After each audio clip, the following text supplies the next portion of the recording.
Yo, yo, yo. Ayun na nga. Shark tayo yan. Kasi ayokong pakita yung mukha ko. Mukha ng no arep. Ayan.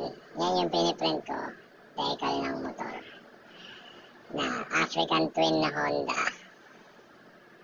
1,200 yata yan. Hindi ko alam sa tayo na yan. Namali pa nga yung isa eh. Kaya nagprint ako ulit. Kasi hindi ko na i-curve yung font. Walang font yung isang PC. Kaya nireprint ko na lang. Ang hirap maghanap ng mag-content. Kaya yun sa trabaho na lang. Bawat machine na lang bibidyo ako. Hirapan ako. Bumaba na yung views ko. Kabad trip. Yan. Ayan. Eco-solvent nga pala yan na lumang-luma. Mga 5 feet, 6 feet yata yan.